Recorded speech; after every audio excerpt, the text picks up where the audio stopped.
Аллахтын ысмы менен баянымды баштаймын.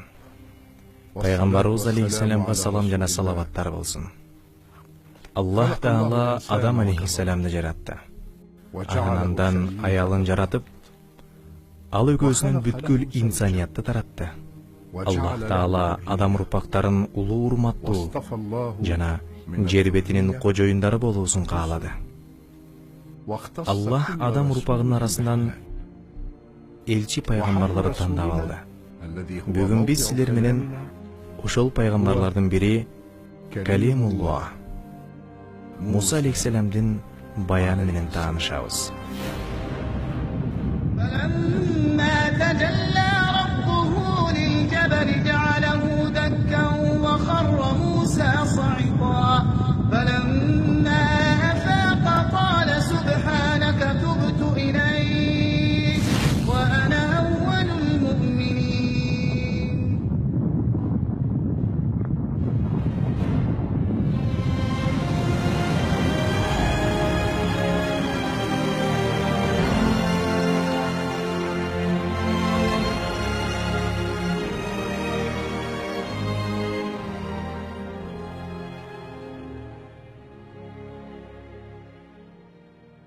Муса Канаан өлкөсүн мекен туткан Бану Исраил коомунан болчу.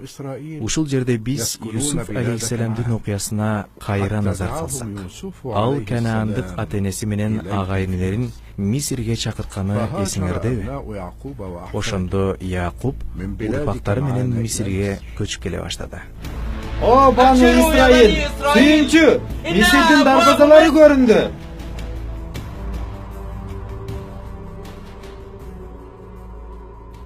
Алар Юсуфтун кабылдамасына киришти. Юсуф ал кезде Мисирге өкүм таасирин өткөрүп турган. Ал мындай деди: О сүйүктүүлөрүм, сиздерди көргөнүмдөн аябай толкунданып турамын. Жүйүңүздөрдү түшүрүп, жайгашып, эс алыңыздар. О Юсуф, биз каяка жашамак элек, үйүбүз жок болсо. Же ишибиз жок болсо? Юсуф айтты: Сиздерге бардык шарттарды жаратып беремин.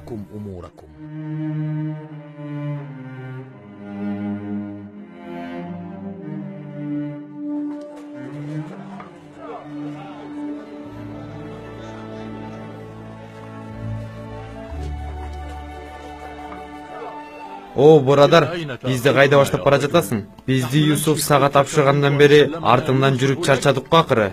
Жаңы кошунаңарга баштап бара жатам. Ал кай жерде өзү? Нил жээгиндеги Каасан жеринде. Каасан дегениң кооз жерби? Ооба, Мисирдин эң кооз жери ушул.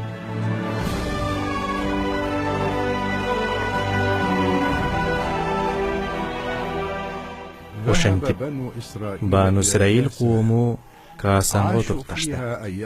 Ал жерде бардар жана бактылуу жашап жатышты. Юсуф болсо Мисир казынасын аманаткөйлүк менен башкарып турду. О, жакшылар, сааркы тамакта көп отуруп калбайлы. Бизди алдыда көбүштөр күтүп турат. Юсуфтун жакшылыктарын эч качан унутпаймын. Ал бизди ак сүйүк адамдардын катарына кошту.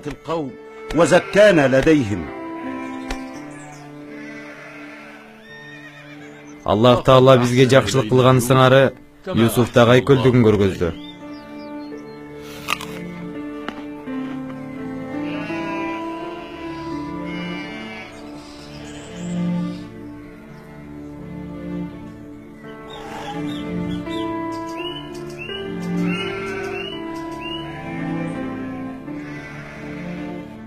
Юсуф адамдар арасында адилеттик менен өкүм жүргүздү.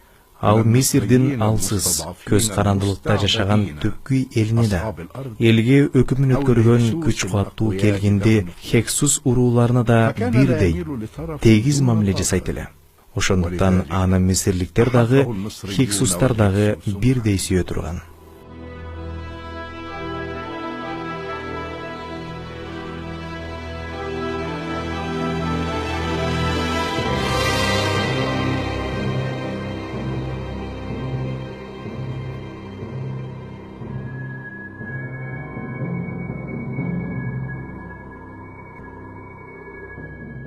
О, Юсуф, ертең буудай азыктарын бөлүштүрүүчү күн. Мен бул жылда мисирликтердин үлүшүн азайтууну каалайт элем. Мындан үнөмдөп калган пайданы мамлекетти күчтөндүрүүгө жумшайбыз. Юсуф айтты: О падышам, сиздин өкүмүңүз баш үстүнө. Бирок мисирликтердин үлүшүн кыскартууну мен каалабас элем. Анткени алар жыл бою баш көтөрбөй эмгектеништи. Алардын акысын бербей коюу адилеттен болбой калат. Эгер үнөмдөөнү кааласаңыз, анда менин үлүшүмдү казынага калтырыңыз.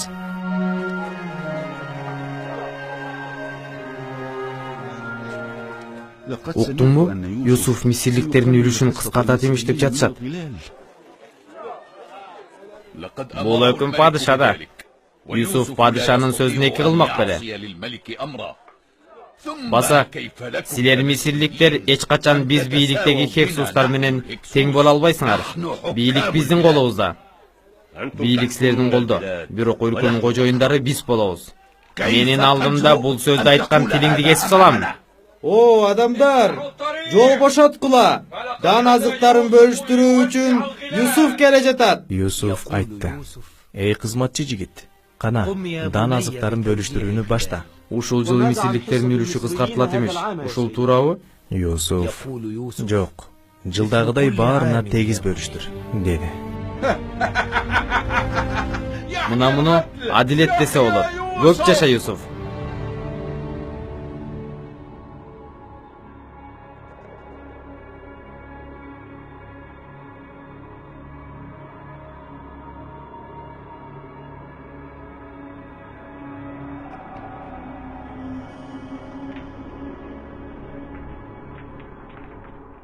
Юсуф өлүм төшөгүнө жатып, өмүрүнөн саналуу көз ирмемдер гана калганын сезгенде, Бану Исраил коомун чакырып, керез осуятын айтты.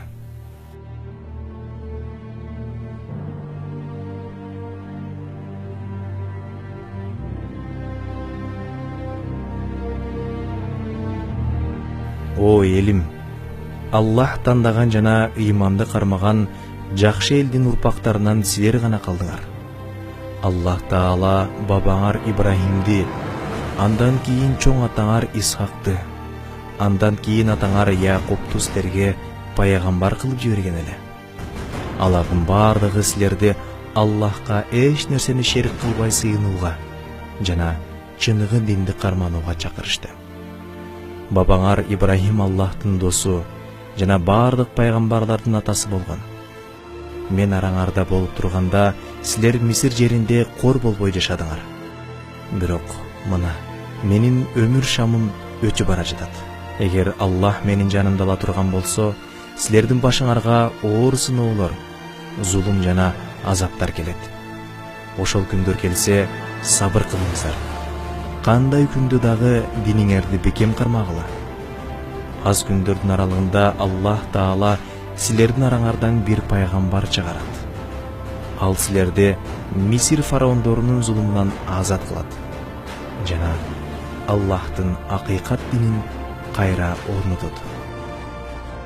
Унутпагыла, Аллах Таала сабыр кылуучулар менен бирге.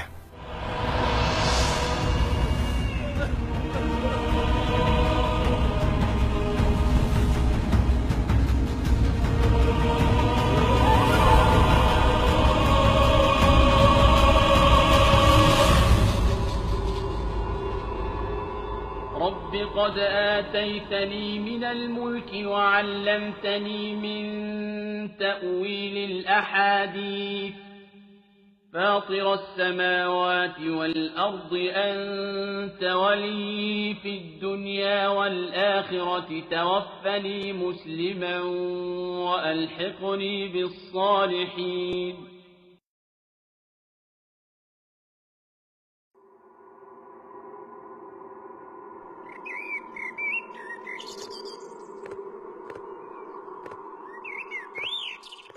Арадан 4 кылым өттү. Бану Исраил коомунун саны көбөйүп, бир нече миңге жетти. Бирок алар Юсуфтун осуятын унутушкан эле. Алар келгинди Хексустарга жан тартышат эле. Эй, мисирлик чортаман. Мага 10 кумара бер. 10 кумара 10 динар болот. Алар мага эмес. Тетеги башкармага, акмак. Муну менен эмнени айтайын деп турасың? Эй, акмак. Ал сенин жаныңды сактап турат. Өлтүрүп салса, 10 динарды да сурай албай калбагын. Эми түшүндүңбү? Менин бүт тиричилигим ушул кумаралар. Аларды алсаң, үйдө ачка отурган бала чакамды эмне менен багам? Добушуңду өчүр, чортаман. Добушуңду өчүр, чортаман. Али кожоюнуңа сөз кайтара турган болуп калдыңбы? Кое тур. Мына Бану Израилдин төрөсү келип калды. Ошол чечип берсинчи маселебизди. Эмне болуп кетти? Мына бул менден 10 кумара талап кылып жатат. Алар 10 динар болот. Бирок бул акысын төлөбөйүн деп жатат. Аларды мен эмес, башкарма алат. Эгер башкармага болсо, акысыз эле беришиң керек. Эй, анын урпактары, силерге эмне болду? Эмнеге адилет кылбай жатасыңар? Акыры бул зулум го. Юсуф болгондо адилеттүү чечмек. Силерге эмне болду? Ошентип, Бану Исраил адилеттен алыстап, зордукчул Хексустардын таламын талашып жатты. Мисирликтер Бану Исраилди жек көрө башташты. Бирок жүрөктөгү жаалды ашкере кылууга даай албай жашай беришти. Анан эле бир күнү Бану Исраилге коркунучтуу күндөр башталды. Анткени Мисирден Ахмус деген баатыр чыгып, мисирликтерди Хексустардын зулумунан азат кылууга бел байлады.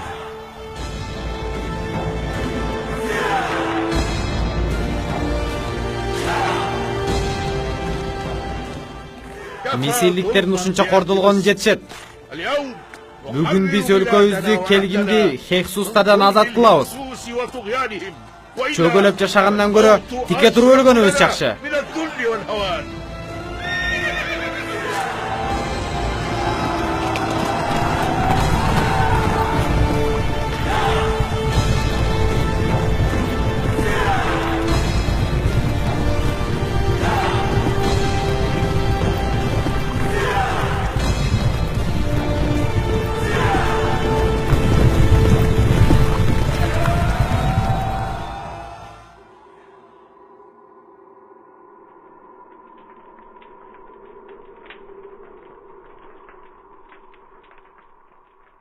Аеосуз согушта Ахмустун аскерлери жеңишке жетишти жана Хексустарды Мисирден айдап чыгышты.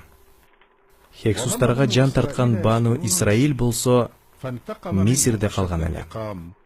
Мисирликтер алардан өч ала баштады.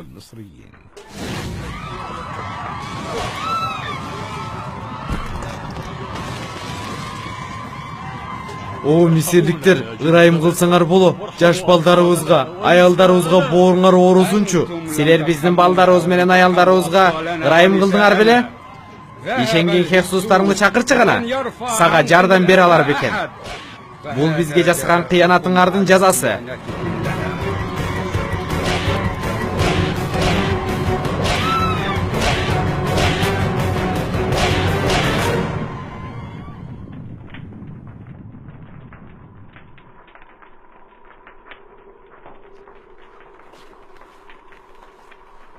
Бану Исраилдин башына оор күндөр келди. Алар Мисирдин ар кайсы жерлерине тыркырап, жапырайган тамдарда өтө жакырчылыкта күн кечире баштады. Мисир фараону бардык Бану Исраил урпактарына Мисирден чыгууга тыюу салынсын, мал мүлкү тартып алынсын, балдары илим таалим албасын, өздөрү кул кылынып, эң оор иштерге акысыз иштетилсин деген жарлык чыгарды.